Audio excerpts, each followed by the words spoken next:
There we go. Good evening, everybody, and thanks very much for joining us this evening on the Informed Perspectives. Lovely to see you all. We thought this evening that we would like to sort of dive into our topic of the month, which was love for February. And I wanted just to thank you all very much for agreeing to take part today. Before we dive in, I wanted to just read a quote, actually, and it's from a book that I haven't read, but I have ordered.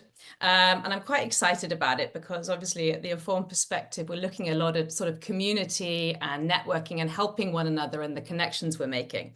And this is a book by Billy Baker called We Need to Hang Out, a memoir of making friends. And it just sort of touched a spot, and I thought it sort of fit quite nicely with what we're going to do today. So, knowing you can rely on someone and they can rely on you is one of the most fulfilling of human interactions.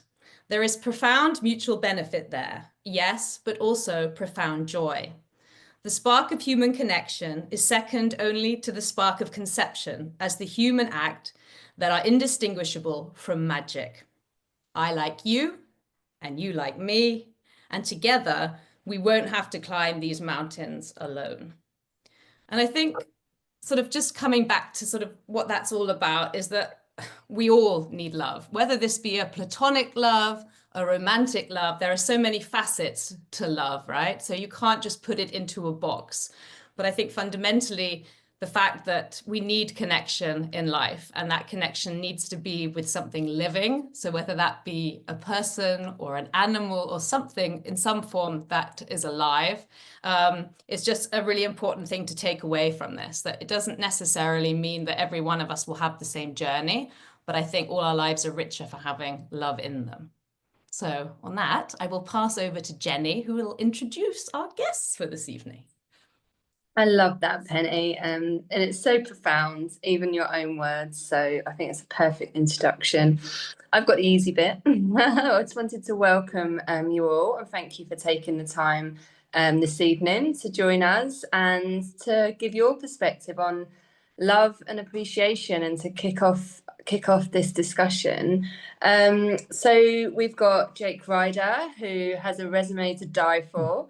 He's got 20 years experience in transformational change coaching, from a TV star both in Australia and Ukraine, and now hosting a storytelling interviewing style show on Amazon Prime. Something else is in the pipeline that he's already teased us, so we can't wait to hear about that in the coming weeks. And we got Meesh, who used to be a teacher but transformed her own life and is taking that energy and power forward, and firstly becoming a personal coach and trainer, and now a motivational speaker and self-development coach, and really changing the lives of women that come her way.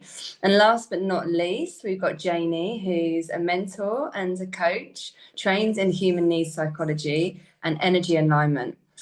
Amongst other skills, she utilises EFT, the emotional freedom technique, and matrix re-imprinting. So I think everyone will agree we've got a real wonder of a group here. We're going to ask each of you a question to get your thoughts and to hear your perspectives. And once we'll start with Jayc, and once Jayc, for example, has answered the question, we'll ask the others what their thoughts are. So everyone will get a chance to contribute, but we thought it was a nice, clean way to get started. So I'll hand back over to Penny, who will lead the questions. Okay, Jayc, are you ready? Yeah. Should I be nervous?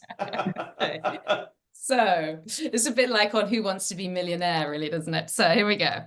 What do you think are the most common obstacles that people face when they're trying to build and maintain meaningful relationships, especially in today's digital world? Communication. Very simply, the devices that we have actually stop communication. Human communication is meant to be one-on-one or one-to-many, and it's meant to be that touchy-feely thing. For society, this crazy device have made it so that I can sit next to the person that I love or the animal that I love, and I'm focused on this instead of connecting and communicating. Now I'm going to put that down over there, out of the way. And now I'm looking at you. Now I'm actually connecting with you. While this is in my hand, I have no connection with you. This is taking over. This is demanding my attention. And people are now so addicted to their devices. They've lost their ability to communicate. They've lost their ability to connect.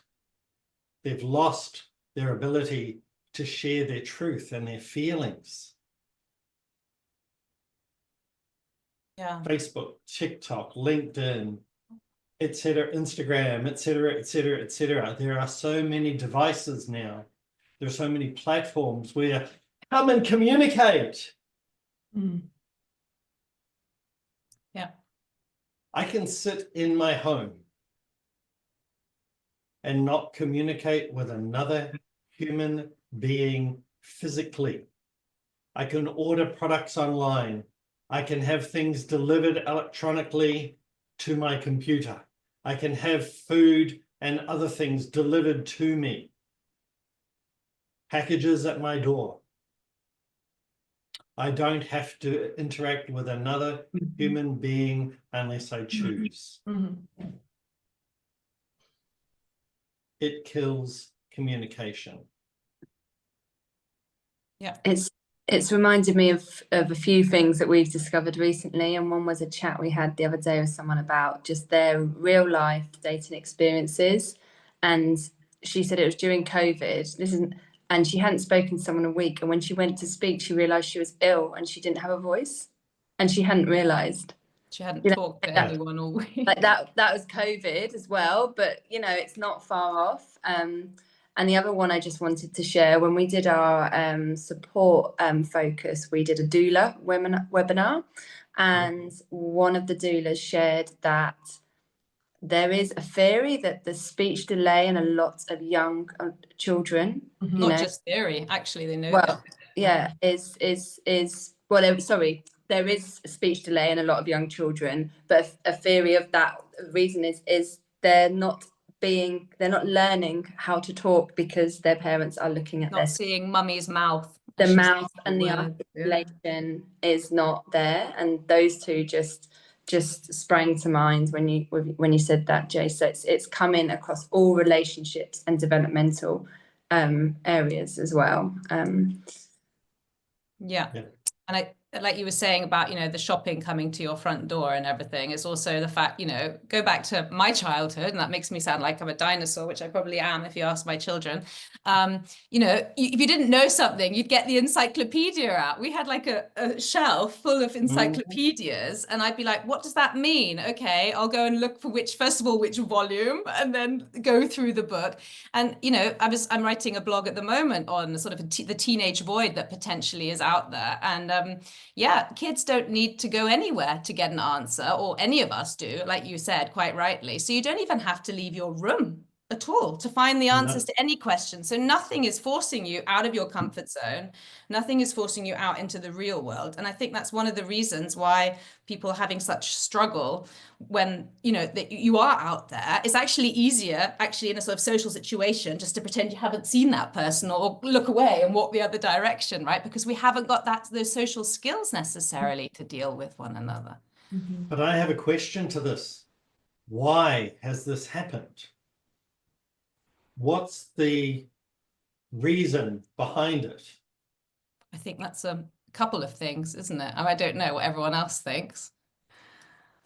I would suggest that it's started before the phones. I think that it's a combination of digitalization and devices. I think the pandemic hasn't helped at all, but I think it's that loss of religion, potentially, something that was there that used to sort of be cohesive and keep the community together, and that sort of loss of community. So it's all kind of spundled in at the same time, or at least that's how I perceive it. I don't know what you think, Jayc. Why? But why? Because it's easier. No, There's Half of the one list of word people. and it's 5 letters.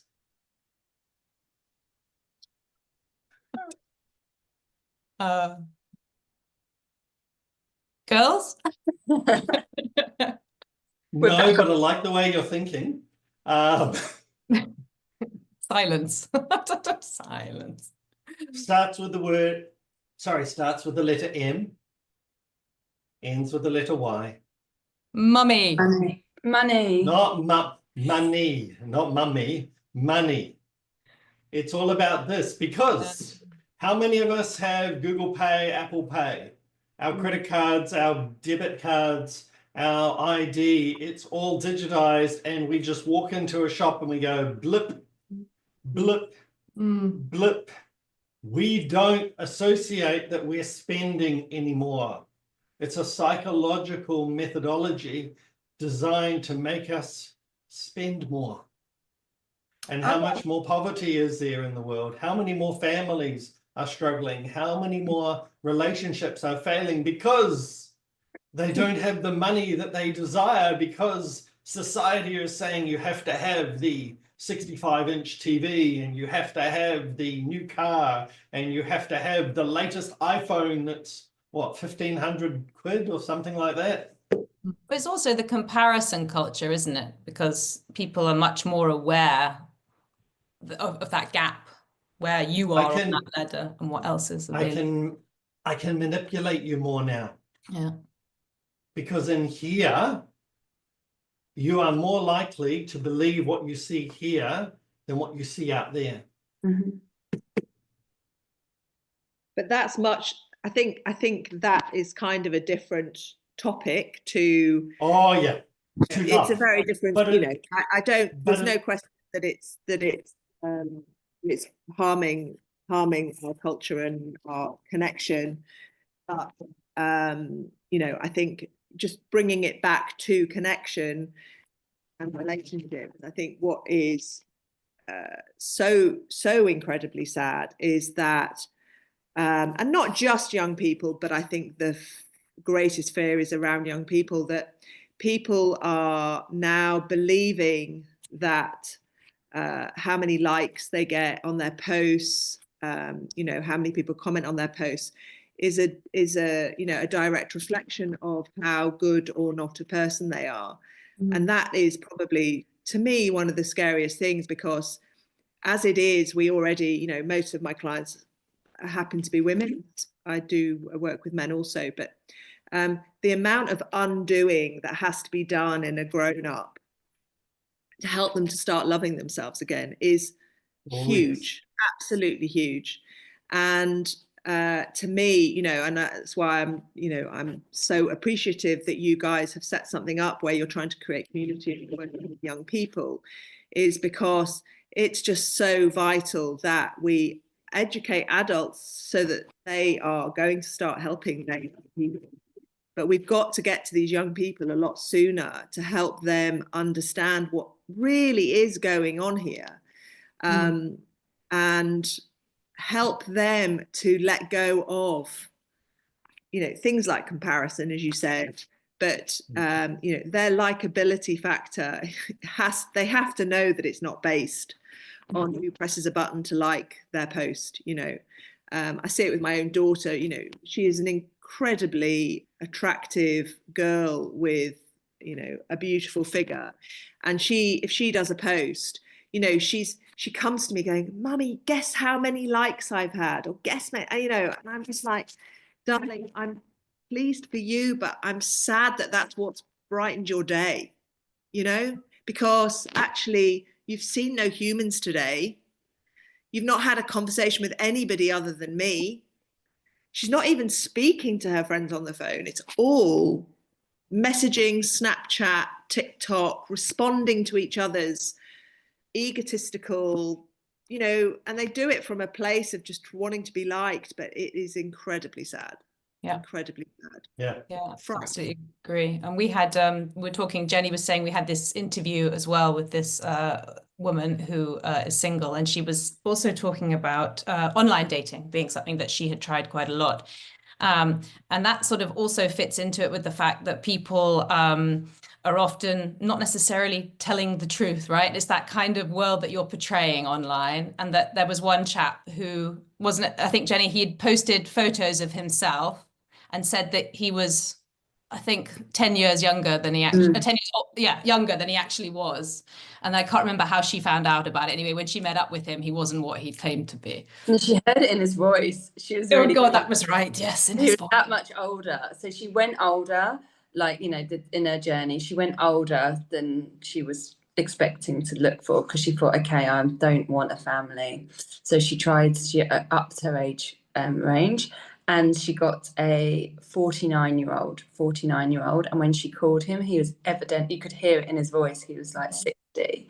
And she said straight away, They were old photos, I think, too. Yeah, she said, oh, you sound older than you say you are. And that's something which will come on to in the end if we've got time, because it fascinates me, these behavioral like norms that are coming up, but I'll try and hold back on that because I'd love all your thoughts. But Meesh, did you have anything you wanted to add in terms of the obstacles facing people? Apart from communication, I suppose. Could you ask the question again? Mm-hmm. Yeah, go on. Yeah, you go ahead, Jenny.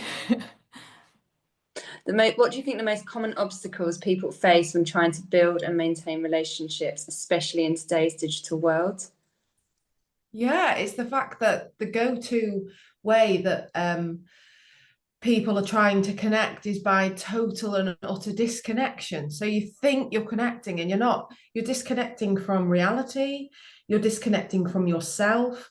You're disconnecting from everything and everyone. And it's getting rid of that authentic connection of energy that you can only get in person. And because the way that people are connecting these days is so incredibly isolating, there are fewer and fewer people that are actually getting out there to meet people in organic ways, I would say. Definitely. Okay, thank you. So back to you then, Meesh. For someone looking to attract love, what are some key mindset shifts or actions that they can take to manifest the ideal relationship, especially given the distractions that we've just been talking about of modern technology? A few things. I would say that if you're manifesting love, I did a manifesting love workshop from the barn on Valentine's Day on Friday the 14th. So I did it myself. I manifested the love of my life, who is my partner now. And in order to do that, I was setting my group some tasks and activities, and they were all finding it quite challenging. And I felt like one of the biggest challenges was, number one, they didn't know what they were looking for. So if you don't know in absolute fine detail what that looks like, then how the hell is the universe going to provide that for you if you don't even know what it is? Number one. Secondly, I would say you have to show up for love completely whole, completely in absolute admiration and love for the person you are, wholeheartedly. I'm not saying that has to be perfect. Perfect doesn't exist, but you have to fully own and love and adore yourself so that the person you then attract is an absolute mirror to you. And they will come to you with probably holes and things like that, but you work together to become like a mirror to one another. If you show up thinking that the person that you are going to fall in love with is going to, in any way, shape or form, make you whole, then you're already doing yourself a huge disservice. So I would say people looking for love often don't give themselves the gift of being single for long enough. I feel like being single, I say to women that come to me all the time, is an absolute gift. Take it as a gift. Don't be looking at it as if you are in lack of someone. You are in total, you're in total company of the only person that really is important here, which is yourself. You really need to know who you are, love who you are, know what it is you want, to then know what you're going after, if that makes sense. It I does. love that.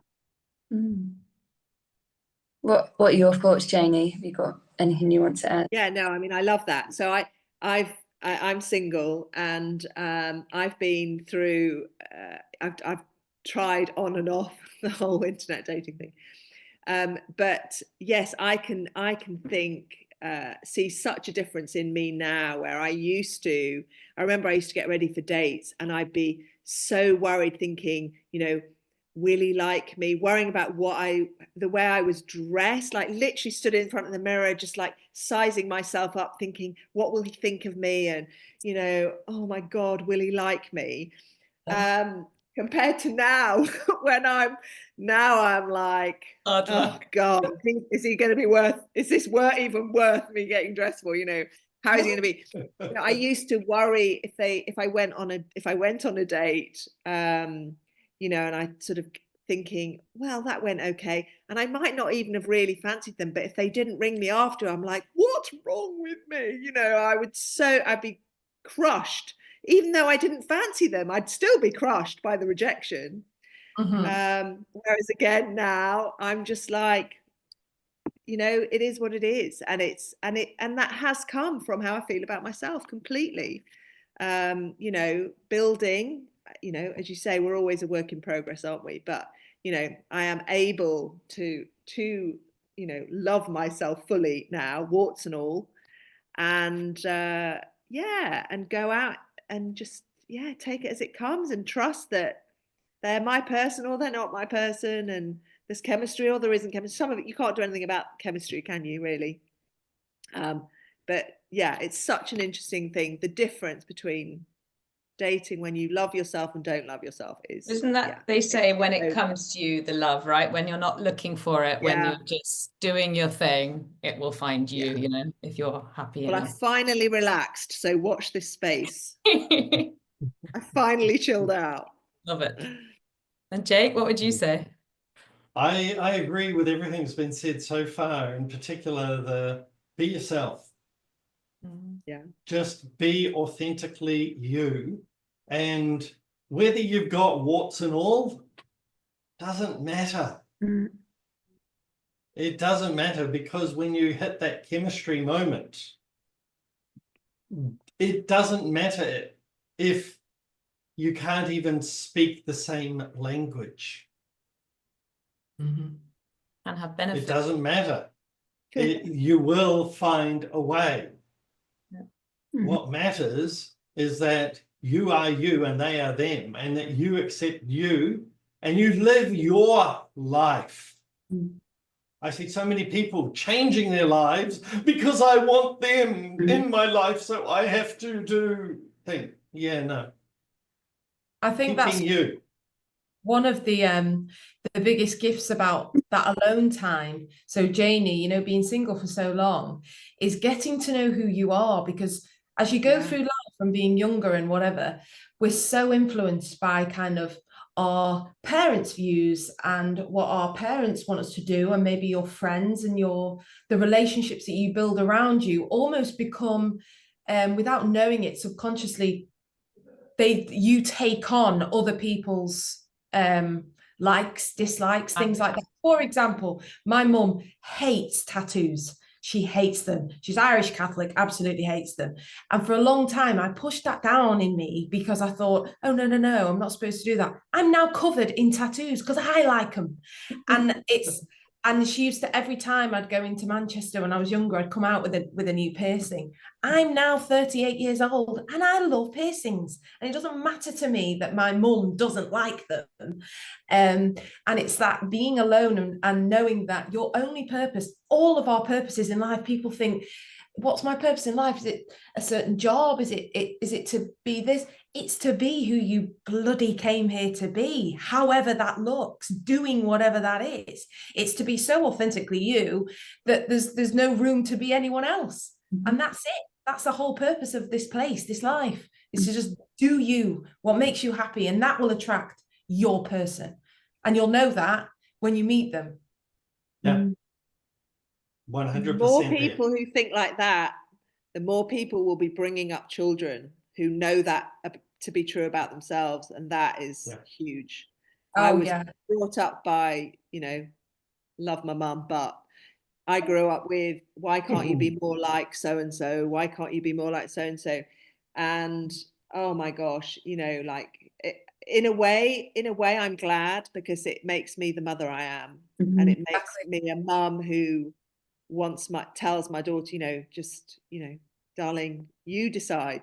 I'm here to help you decide if you want help, but you be who you want to be, and It's a and double-edged sword.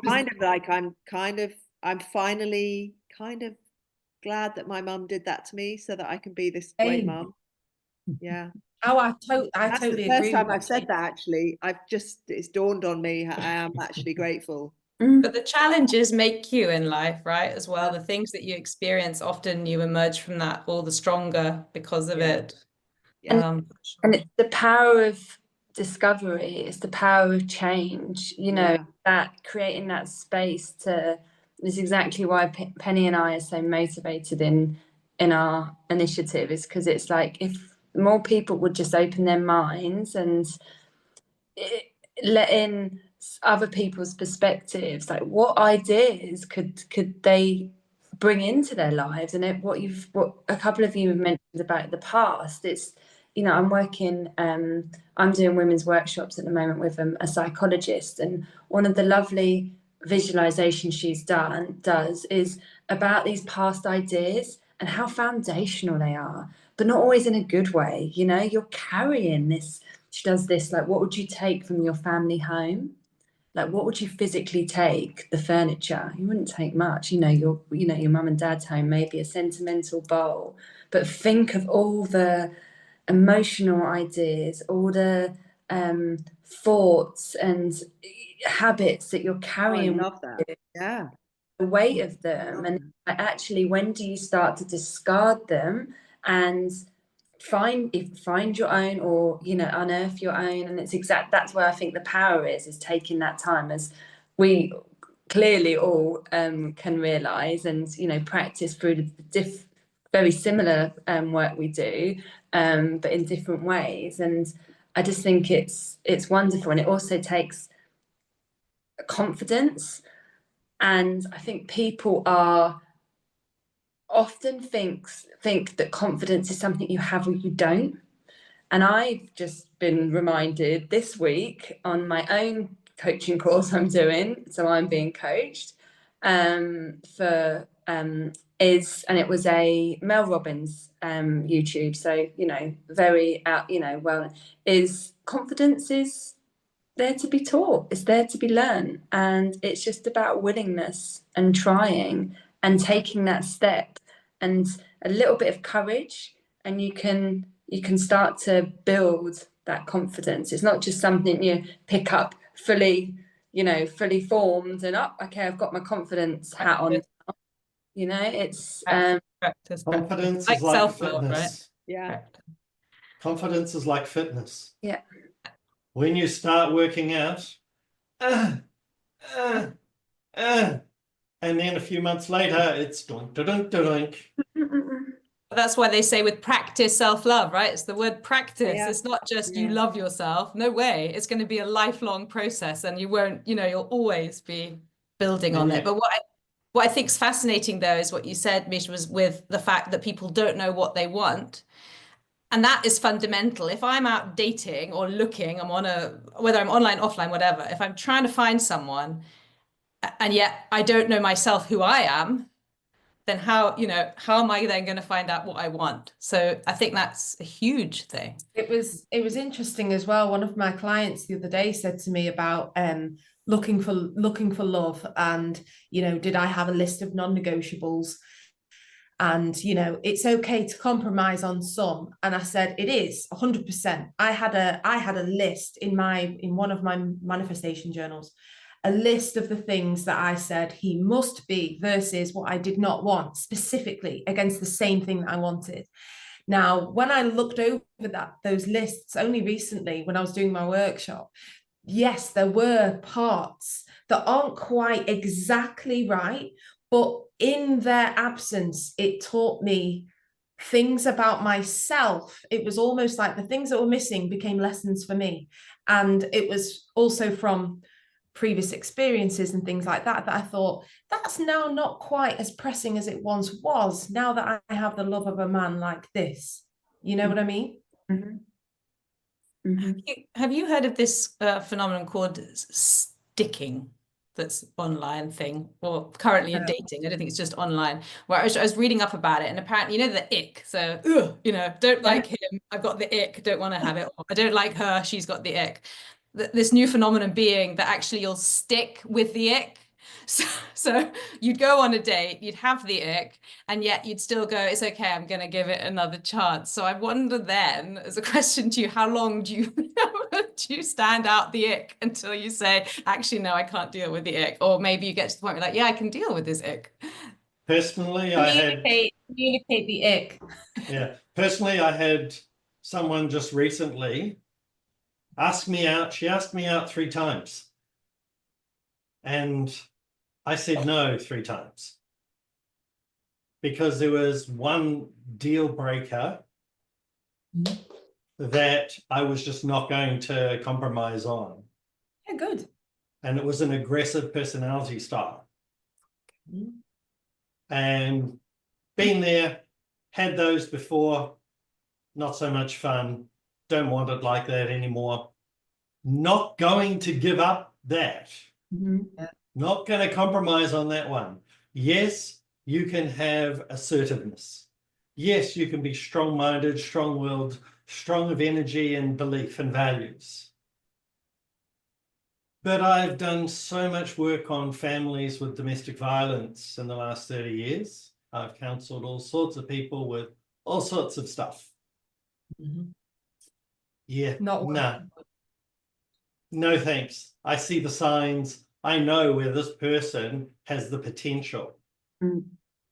And frankly, no, I don't need to be in that environment. But you're quite astute, and I think you pick up on stuff that maybe other people might not. That's also a thing, isn't it? And people getting into the wrong relationship or putting up with some kind of abuse or something without maybe being fully aware of it, or not knowing the telltale signs.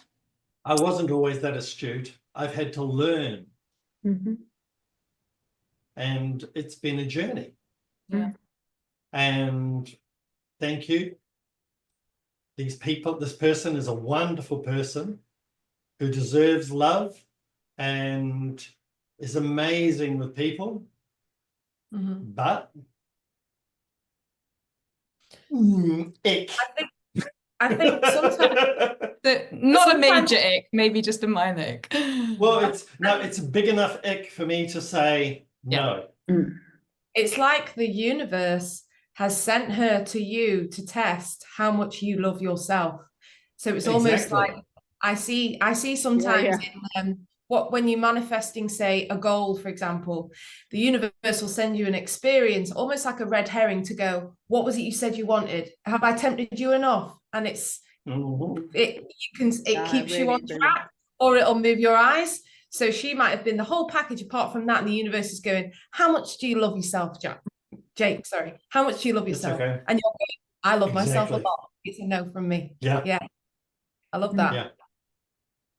And for me, both of what you've said it goes back to that confidence, and Meesha, in your part about, you know, having the confidence to go back and be like, you know, not to go and do the review or, you know, out of curiosity, but to actually reflect and be like, oh no, that's what I can build. That's what I can add to my development, you know, and that's how I can continue to learn about myself. And, you know, I'm going back and answering one of my own questions, but, you know, that obstacle, I think it is that, as people don't have the confidence to spend the time on themselves because they think it's indulgent, or they think that it's, you know, it's just me being fussy, you know.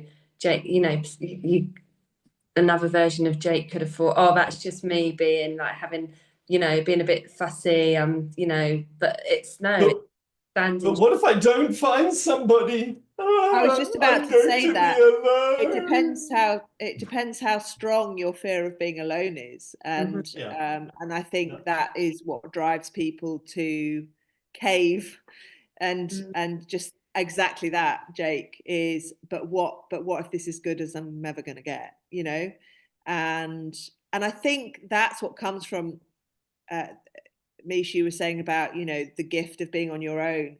I think when you get good at being on your own and you're confident in who you are and what it is you want from your life, that's the moment that you will no longer accept crumbs. You're not going to, you know, you're not going to cave in. You know, if you love and value yourself, your life, what you have, then you're just not going, there's a level of compromise which is just not going to happen. Absolutely. It's like, yeah, it's like that like I said before, about when you're meeting somebody, you're meeting them whole, and you're kind of saying, I love myself so much, so you better be adding to this. You better be bringing me something to better my life, because I'm not about to put any kind of energy into something to make this better when I love myself so much, you know? Yeah. I'm literally looking for the cherry on my cake. You know, my cake is friggin' amazing. Yeah, I would love, I mean, don't get me wrong, I really would love a cherry on my cake. I would. But if you are not a cherry, go do one. Yeah. Happily stay single and have a life of love affairs instead if I have to. In fact, I wish I wanted that, but you know, I don't really want that either. But yeah, I absolutely, now it is cherry on the cake, or I'm really good. I'm fine. Great, in fact, more than fine. How empowering is that? I am so great by myself. Yeah, I am. Yeah. Most of my friends go, God, you're so lucky. But I love that you're so powerful and that you've got all this self-confidence, and it's amazing. And I absolutely admire that. But I do think what I've been reading about, a lot of people don't have that, right? And when I read about this sticking, or about micromancing, which is this thing where everyone sort of says, let's just accept the smaller gestures. You know, I'll make do with, I don't know, a smaller date, or I'll just have one flower rather than the whole bouquet of flowers, or everything sort of seems to be minimalizing it down a bit almost. And I kind of wonder that's that compromise, right? And that's kind of super sad as well, because it's sort of selling yourself out a bit if you're sort of saying, well, I'll just make do with something because I need something to fulfill me, or to. For me, all those you know, and I suppose this is easy for me to say because this is the work I do. I use energy work to help release the negative beliefs that you've been holding on to, usually since pre-sex or the womb. And, you know, they are those things like, you know, a lack of worthiness, feeling like there's not enough to go around, that you're not good enough. You know, these are beliefs that most people carry, and in some degree. And I suppose it's, you know, in a lot of people, it's creating the perfect storm that unfortunately will have them massively compromising, and that shows in the fact that 50% of couples end up in divorce. You know, not most people, half the population are compromising, because otherwise it would be working out for you, you know. But I think people hit an age where, you know, they see friends getting married, having children, you know, and they kind of just think, oh, well, this will do, you know, he's okay, you know, he's good enough to have children with. And I would say I did that with my first husband, I say first husband, my only husband. You know, and it sounds awful to say because he then passed away, and I kind of like, you could say it's a bit of karma in a way. He, you know, but I can remember I did hit an age and I was just kind of like, you know, this isn't thunderbolts and lightning, but he's a really good guy. He's handsome. He'll keep me safe. He's a lovely chap, you know. And, you know, and we had Harriet, and then unfortunately he got poorly and nursed him for a few years and he passed away. But I always thankfully believe all that was meant to happen to me. But I now, you know, I know that I am yet to meet the person who is for me. And but I, yeah, as I said, I think a lot of people can't hang on for that right person because they're scared to, and they think there's something wrong with them. Do you think that people know instantly when they meet I mean, can you fall in love with someone after a prolonged period of time? You know, is that going from that, it's, you know, sort of saying, yeah, it's enough, it's fine, maybe this will be then proper, the real one, the real love, eventually I'll get there. Is that a potential there? Does that happen? Or I have to say, I think there are different camps on this. I don't think there's an answer. My answer is you know. And I've met one person in my life who, and online, which is what keeps taking me back, because this is my one success. I met a lovely chap, and we messaged each other very briefly, like 24 hours, spoke on the phone, amazing conversation, met on a bench before he was leaving Yorkshire to drive home to Glasgow. And, you know, it was absolutely just instant. And we are only not together because he moved to Singapore, and you know, we agreed it wasn't right to stop him from going, and so he went. But and we're still really dear friends. But it was so instant, and dare I say it, so now I'm kind of like, you know, waiting for that moment again to happen. Yeah, I would agree. I think there are different loves in your life, and different relationships will teach you things about yourself and about the love that you know that you really want. I was married to my son's dad. We were together for 14 years, and I knew the whole time he wasn't the love of my life. I knew that very much so.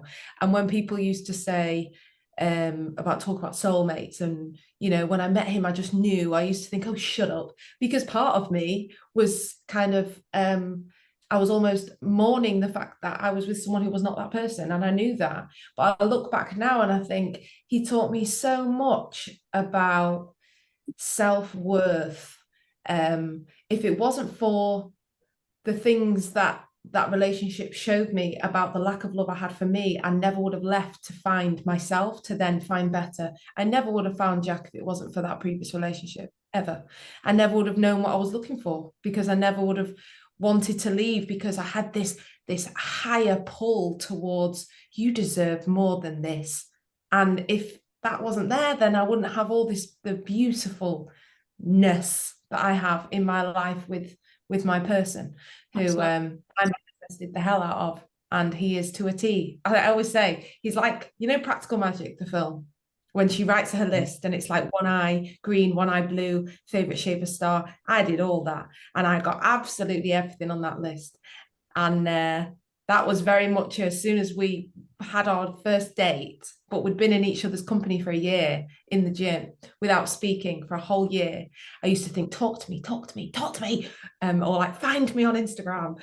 And then when we did meet, he touched my hand. And for me, like on a first meet, that was a bit like, whoa. But in that moment, I just thought, oh, wow, yeah, you're my person. And I'd written a letter to him a year before. I didn't know it was to him, but it was to my future soulmate. So I thought, I'll write you this letter and I'm going to read it to you on our wedding day. And I wrote it.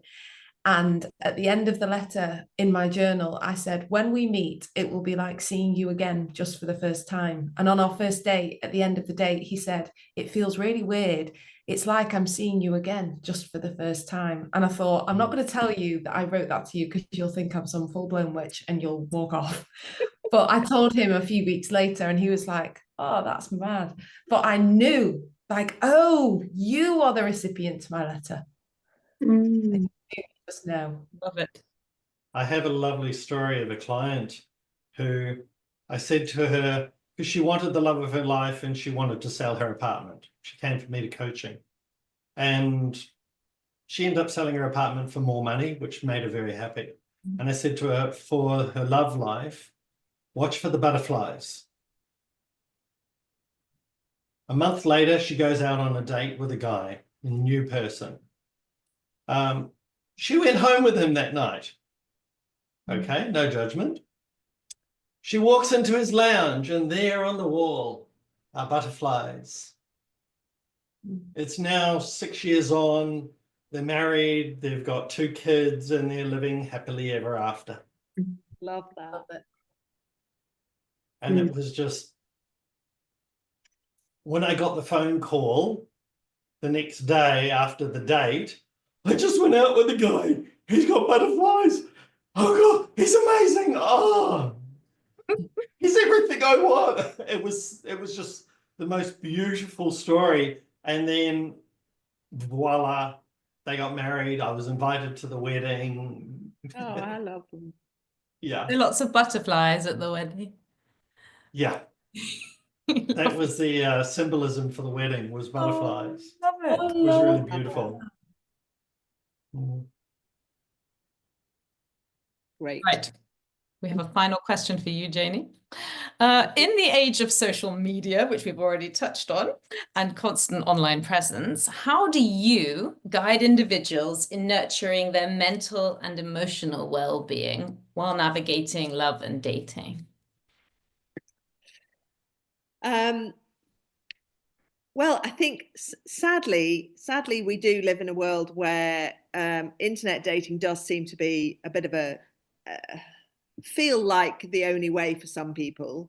It can be really hard out in the world, because even if you are fairly confident and can chat to people out and about, it's pretty unusual that you would just say to a perfect stranger, you know, are you single? Do you want to go for a coffee with me? And if you know, I think, Meesh, nice example that you were saying in the gym, you know, you've seen this guy in the same place for a whole year, but unless you're having that experience, I think for a lot of people it can feel like going online is the only option. But I personally encourage people to just try and expand their world and take up any opportunities they can for meeting new people. You know, see every single opportunity or invite as a way to expand your world, because you just never know who you might come into contact with. And when people feel your energy, when people feel, you know, what's vibrating from you, that people get a really good sense of you. And I think then going back to those old-fashioned ways of just hoping that someone might say, oh, do you know what? I met this great girl the other day, or I met this great guy the other day, to another friend or a sibling. You know, I would encourage people to go back to find ways to date the normal way, to find people the normal way. Things like joining a gym, you know, where you're going to see both sexes, you know, going to music venues, for example, where people are, you know, stood in a social setting, but kind of more independent. That's such a good way to more comfortably strike up a conversation with someone stood next to you that you probably wouldn't necessarily. I mean, I'll talk to anybody, but I still wouldn't say, hey, are you single? Ever, you know. I mean, I can talk to anybody in any queue. In fact, my daughter always goes, Mum, do you have to always speak, you know? But yeah, it's just seeking out places where you could more comfortably strike up conversation, but even as a woman, you know, if you get invited to go to a book club, but a book club's not your thing, imagine what else that book club could become, you know? So it's, you know, if you're not particularly into sport, but someone goes, oh, we're going to a rugby match or a football match, do you want to come? You know, go. You know, do you want to come and watch my son play cricket? Go. Anything that gets us back in the real world, mixing with people, because you know, I do see that we are kind of in a place where internet it does feel necessary, but we can either just fall into that and just go, oh yeah, that's it, that's my only option. But it's, I mean, I have to say, from my perspective, internet dating is horrendous. It's awful. But you get out in the world and mix with people. You don't have to run into your husband. You just need to run into somebody who perhaps knows your future husband, you know? Or so and being brave about setting things up. A friend of mine's just set up a over 50 singles dating supper club in Harrogate. Amazing. I'm only just 50 and I'm finding it a little old, if I'm honest. So there's a few of us who are kind of in our early 50s saying we might need to do a branch of it, and go a bit younger. But I think we've got to, I'm a real believer in trying to, I think moving forward in life is brilliant, but we're losing some really, really important stuff from our past. Like you were saying about, how we bring our families together and eating together and socializing together. It's the same with, I think, looking for a partner. Just doesn't have to be so obvious as go and stand in a bar and look at a guy and hope he might look back at you. Find ways to actually let people know that you are single and you are looking. Have conversations with other women and tell them what you're looking for. Be bold and ask the questions. Yeah. Yeah. And equally, like previous decades or however far back we want to go, you were meeting people that you either met at work or from school or study or in, your neighbors or in your village or whatever it might be. And I mean, I think fundamentally that's this huge difference, right? That you need to now take that step, like you say, get out there into the community in order to meet these people that you're not now meeting necessarily in this organic way. And I think when you have, it's unbelievable what the world opens up to you when you start to talk to people, like you said, I'm talking to everyone. Suddenly you find out so-and-so's doing that and someone's doing that. And then you get an invite to that. And actually that's really interesting. And a whole world can open up. And out of that, who knows what might happen for your dating life. So I think that's really huge. And actually, a little bit of a full circle back to what Jayc started with actually is if you are in somewhere like, walking down the street, walk out of your house and walking down the street, look up, don't walk down the street on your phone. Actually give yourself half a chance of catching someone's eyes. If you're find yourself going, sit in a cafe on your own, go and sit in a cafe and drink your coffee and look around you. Don't shop. Don't just sit on your mobile phone because it's awkward being on your own. Sit there and like I would actually strike up a conversation with a member of staff so that if there is anyone else I'm not doing this on purpose, but if there are other people in the cafe and they hear you talking, they hear something you're talking about, it might just create some interest or encourage somebody else to have the confidence to speak up. The other day I was in a cafe with my daughter and I just recognized the waiter and it wasn't a big deal, but I just said, where do I know you from? I really recognize you. And he was a young guy. I wasn't trying to pull him. I mean, young enough to be my son. But it was just nice to interact and he appreciated it. And then when we went in 2 days later, it's just somewhere I hadn't been for ages. And we went back in a couple of days later and he smiled at me and I said, you see, you won't be able to get rid of me now. And so now I've got that interaction with that chap. Now, every time I go in that cafe, our interaction just, I don't know, it opens something up, doesn't it? Doesn't it spark, put a different energy into the whole space for everybody? I think so. I wanted to say that one of the greatest successes I ever had being single was doing dance classes. Oh, yeah. And I was a dance teacher for 6 years. And so we were doing modern jive. And so modern jive, West Coast swing, bachata, kizomba, salsa, zumba, all those different dance styles. Never a shortage of women. Well, but women and men. So there was never a shortage of men for the ladies, never a shortage of women for the men. And there was never a shortage of activities to do outside of the dance class. And I remember I was moving apartments and I needed to buy a new bed. And I was just chatting with one of the other dancers and I said, oh, yeah, what are you doing this weekend? Oh, well, before the party tonight, I'm going out to buy a new bed. oh, would you like some company? Next thing you know, I had this amazing friend of mine helping me shop for my bed. Mhm. And funny thing about that was I embarrassed her a little while I was buying the bed, because we were in the shop choosing beds, and she pointed out one, and I went, no, that one's no good. And she goes, why? And I said, no room, nowhere for my handcuffs.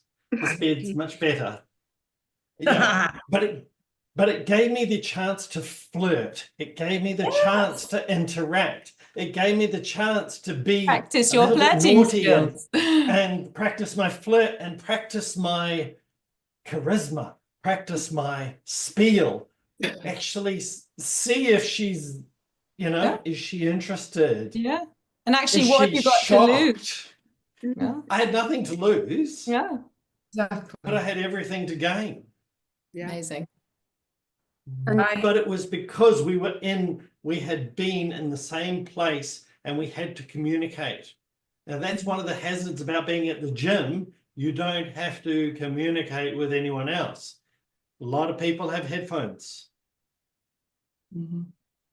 And that's the important thing about being in person, because I had my headphones on the whole year that I was around Jack. He had his on, and yet I couldn't. We were so pulled to each other because it was an energy thing. It was a frequency thing that had both of us seen each other on an app where you swipe past, I might not have been his type. He might not have been my type. But I say this to my friend all the time. I'm like, you could be swiping past your soulmate because she goes for a specific type of Absolutely. nose. Like, what the hell? Or she'll say, oh no, I prefer this color eye. Really? When it comes to love, that doesn't matter. The attraction can't be found on a screen anyway. Like, that chemistry is not there anyhow. Chemistry, zilch.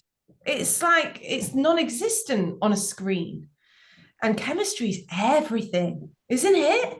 It's so magical. Yeah. Yeah. It's everything. It's that proactiveness, and it's actually where you've got to create your own community, or find that community, or find where, Janie, you said it, and Michelle, you just, it's all come, but find where your energy is, and that makes, having a chit chat like mine, the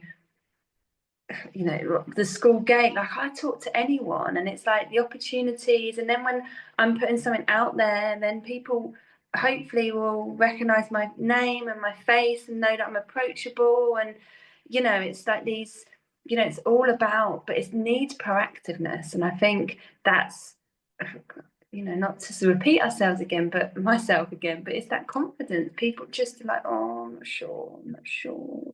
Yeah. Have you ever found that with the confidence, people are actually too afraid to approach?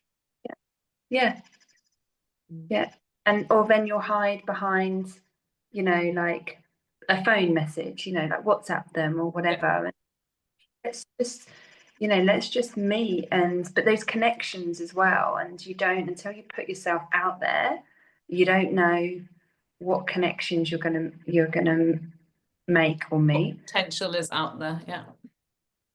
And on that, we touched on it earlier, but I really would love, Penny and I coined it the behavioral jungle earlier when we were trying to just group some of our ideas together. But I'd love just to pick your brains about, it fascinates me that not even just online dating, but like in person, in friendships, I see it happening. Thankfully, not personally, in business it's happening, but like ghosting, it's become acceptable to just stop communicating with, or to not respond, or to not have the courtesy. And similarly, like we touched on it with this incorrectly aged man, let's just say, the catfishing. Okay, I know there's the extremities of it, but essentially, if you're pretending to be something you're not, you've got balls into that catfishing. Like, what's behind that? And I'm just curious what your thoughts are and your perspectives are on it, because to me, it's just like I can't imagine having to seriously kind of contend with those potential behaviors when I'm putting myself out there to look, if I was putting myself out there to look for a relationship. And I think people are experiencing it with friendship now as well, especially the kind of more, I hate to use this word, but like, you know, woke, you know, people who are really strongly opinionated on something and they'll distance themselves. But yeah, I don't know if anyone's got any pressing thoughts on ghosting or catfishing and what the drivers are behind it. Lack of confidence in communication. Like, I don't want to say something that you're going to get upset about. Yeah. Yeah. Rejection. If I say I'm going to reject you, you're going to get upset, and then I'm going to be approached, but I'm going to have to face you you might get angry at me. You might get upset at me. You might say something that hurts my feelings. I was going to say, my first thought, and I know this is just because it's my nature, but my first thought is a more compassionate one, that a lot of people are being untruthful because they are trying to put out there kind of what they wish they were.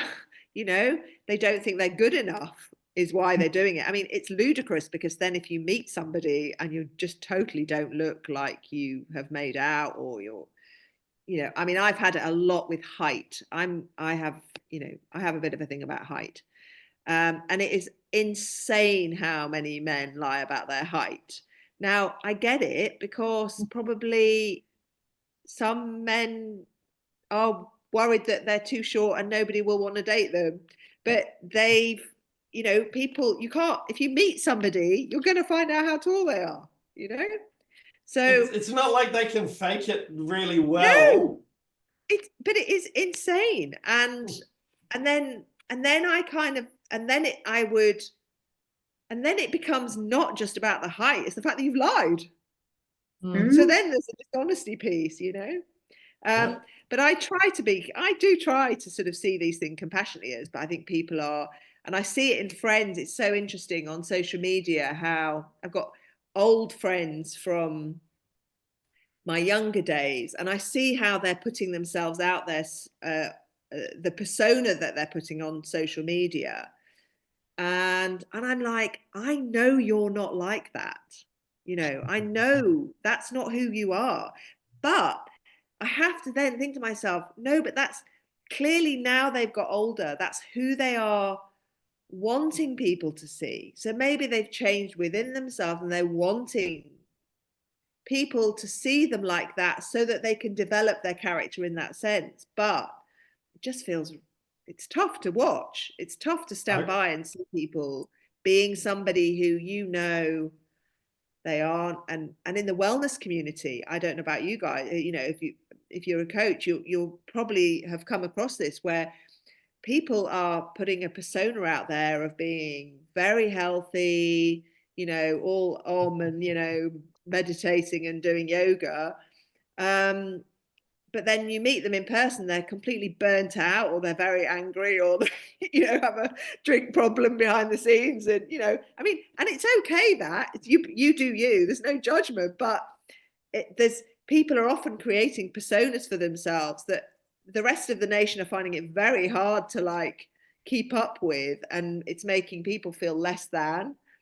And, you know, I personally think it's very important to remain humble and human when you're doing this kind of job, you know, because if you're pretending that, you know, just because you're a coach or just because you're in fitness or wellness that you don't have any issues or any, you know, it's crazy, isn't it, really? Because we've all got stuff. It's the fake it till you make it syndrome. Yeah. Fake it, which doesn't really get you anywhere. No. Nope. Doesn't I remember. Yeah. I was just going to say, doesn't ghosting give you also potentially some people the easy way out? So potentially you could be meeting up with lots and lots of people, and actually you've got far too much to be getting on with, and yeah, I just can't be bothered, and I'm just gone. and drop you like a hot cake, which would then sort of suggest that there's also sort of a loss of values or importance there within that sort of dating game. I would probably just throw a little spanner in the works here and say that for its kind of negatives to the online dating, which I think there are many, being able to, because it's online, because it's interactive, unlike, say, when you've, say, an in-person relationship or a friendship that you can't necessarily just bloody disappear from the face of the earth. One of the positives to online dating is if someone's not your vibe anymore, or say they've said something that kind of goes, you don't owe them an explanation. You can frigging vanish if you want to, and you can just be gone. And I've done that. I have ghosted a few people in my online date back when I was online dating, because I just thought, if I'm going to hurt your ego, that ain't my problem. Stop taking it so much as to your ego and just see it for what it is. See you later. Onto someone else who I'm on my way to finding my person. I think when we think we are owed so much of an explanation, it's your ego. Like, just starve that thing, just grow a tougher skin. Because this was, I realized that positive at the in-person 50+ singles supper club, because when you wanted to vanish. Because if you get asked out by somebody in that group, they're going to be there next month as well. And so you actually have to face it and say, oh, I'm sorry, it's not for me. My friend's been asked out twice by the same guy. And she's like, what the hell am I supposed to do? Every month he's going to be there. And I'm unfortunately going to have to say, because you can't pretend you're not single because you're at a single supper club. So yeah, it's good for his growth to hear it. You're not my vibe. Get on with life. That's the only way. That's the problem with in-person is, unfortunately, you have to face it. Yeah, unfortunately, your ego's going to get hurt, but hey, you're going to grow from it. You're not my thing. That brings it next. Be able to communicate that, and Mish, you were able to do that because you knew there was like kind of, no strings, like it's, it didn't, you could just do it. If you could have just said to them, sorry, not interested, like in a, however, in a few lines, and they would just write, okay, I know, I don't even know you that well, obviously, but I know you would have done that. But these days people are, with Just keyboard, well, they think they can say whatever, oh, why, or question it, or you don't know what you'll get back. And that's with that online space, because that communication there's such a void in that real in-person communication. Yes, your friend Janie is having a different experience, but actually, like with her, her face expression and some empathy, her body language, she will be like, who might take a picture, but you can communicate, and it goes full circle back to that, and how Jayc answered the question initially.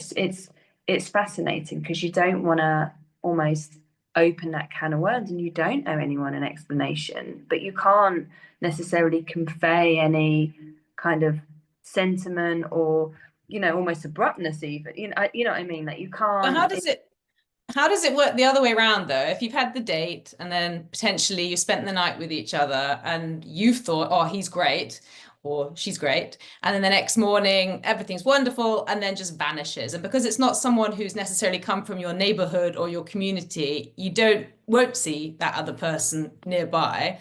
So how does that feel? I mean, that feels horrible if that person actually never writes even a line to you after that and say, sorry, it wasn't for me, or actually I'm looking for something different or whatever. That ghosting after such a commitment is also quite hard to swallow. It is, but I think, again, that comes down to personal values, doesn't it? It's what you choose to give on that first date. And I think if you choose to do that, you need to do it with the mind of, okay, I'm going into this not knowing what this yet is. You've got to take personal responsibility for that.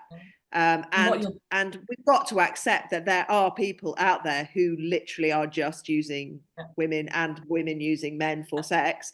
So I'm afraid that, to me, it's very unpleasant if you're on the receiving end of it, horrible. If you think you've had the most lovely night and you've then physically given yourself to somebody, Yeah. goodness me, it's hideous. But I'm afraid that just teaches you the lesson of, okay, I might go back to my 2, 3, 4, 5, 6 date rule. You know, I think that's, you know, life in a way, isn't it?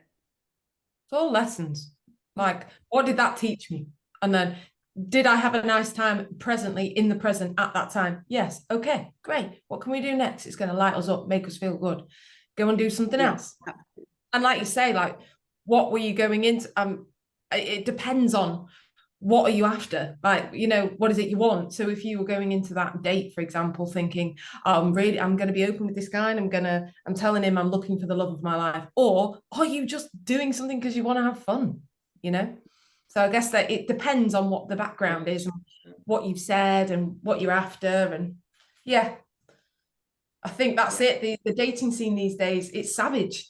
And I think people go into it knowing it can be brutal and then just, you know, what did it teach me? And then also realizing, oh, okay, you weren't my person. So that means that they're still out there. How exciting is that? And you could say some people going into it not knowing it's brutal, but rest assured they'll find out pretty quick. Yeah, and that in itself is a lesson. Yeah, yeah. So true. So you true. know, go back to sitting in coffee shops and dance classes and gym and stuff. Making eye contact with people. If it's not your thing. Yeah, marvelous. Yeah. Love it. Anyone else got anything else they'd like to add?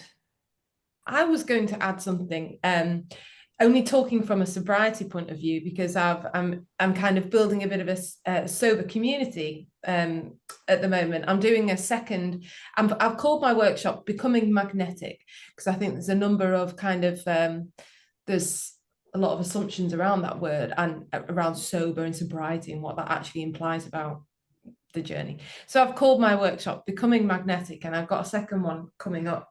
And I'm building communities around it because, especially on the dating scene, so we talk about connection a lot, but how connected can you be if you are both, say, drinking? How connected can you be if one person's drinking and one person isn't? So I had an idea to create more of a sober dating community, and I've coined it Drunk in Love, because I thought it was quite ironic. So that's kind of in its baby steps at the moment, in its kind of beginning phase at the moment, but I'm excited to see what I can do with that. Yeah, so Meesha, there's somebody I can connect you with actually in Devon, who she was a coach and then she became a sober coach and called Sober and Sunny. And now she's like further niched to dating, sober dating. Yes. And she talks about the whole, how do we go, how do you cope with first dates? And it's not just first dates, it's how do you cope with networking? How do you cope with all these things where going and getting a drink is what is going to give you the confidence to mix with people. Yes. So yeah, I'll connect you two somehow. Because that would be amazing. But I think it's a really interesting topic. Yeah, finding your people, right? Yeah, finding your tribe. Yeah. And another thing, actually, I like the being magnetic, but actually, my understanding is that when we drink alcohol, we create tears, holes, fissures, cracks in our in the layers of our aura, and so the work I do, something called the energy alignment method, which so if you've been drinking the next day, aside from all your, you know, anxiety and everything else that you've got going on, you can actually do energy work to release all the holes, cracks from the layers of your aura, and then call back in, you know, completing your aura. And so being magnetic, it's almost like you need to heal your aura so that you can have this free flow of giving and receiving, which is obviously what you want when you're in a relationship, isn't it? You're wanting to create that free channel of receiving and giving, and repairing your aura would be very important to that. I learnt I learned from a very amazing spiritual lady on the Gold Coast back in the early 2000s that you can neutralize the alcohol that you're drinking as you drink it. As in, you can energize the food that you eat while you're eating it. You can energize your water as you use it. And so instead of allowing the energy to break your auras, you neutralize the alcohol. What does before it even touches your stomach? What does that really into your blood stream? What does it do to the alcohol if you're saying neutralizes it? What does it do to it? It stops you being drunk. It stops you, and you can drink a lot of alcohol, and it absolutely neutralizes its ability for your body to soak up that alcohol component that screws with your energy, that screws with your mind. That is so fascinating. That it does make sense though. Yeah. If you think about, you know, how have you ever seen the experiments where they've done it with water crystals, where you talk to water, you give love to some water and you give hate to water and you freeze it, and it's the different crystals that are created. Right. So there's a lot of stuff now around the fact that we should all be blessing our water constantly, because water carries. I've been doing that energy work for 30 years. Yeah. Water carries so much ancient wisdom. Like, we really should, the fact that our water is so polluted, we should be giving it love before we even drink it. So it makes so much sense that you could actually do that to to alcohol. Because when I had the I really didn't want to have the COVID vaccination, but my partner had moved to Singapore and we were staying together initially, and I obviously wanted to travel, so I had to have it. And I remember I just stood and I did the energy work before I had it. I was as toxin free as I possibly could for a week running up to it, to make sure my body was able to handle it as much as possibly could. And then before I went in, I basically stood there and aligned to only taking from the vaccine what my body needed, which was its freedom. So I asked that every other component of that vaccine pass straight through my system. All I needed was a little piece of paper that said I'd had it, so that I could travel. So I asked my body not to take any of the vaccine into its system. And I trust that I didn't. I had no impact from it whatsoever, and hopefully I never have. So I think, there's a lot of power in instructing ourselves and what we consume. I can't believe I've never even heard this, Jayc. This is absolutely amazing. I'll go and test it after the call. Go grab yourself a couple of glasses of wine. That is amazing and quite incredible.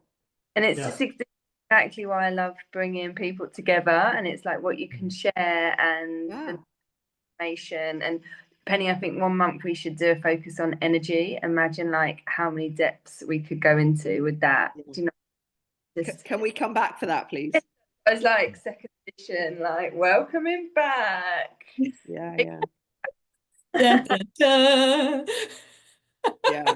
insane. Well, thank you so much, everybody. It was so much fun. Thank you for taking the time and your precious evening. So much appreciated. Loved it. Great to meet you all.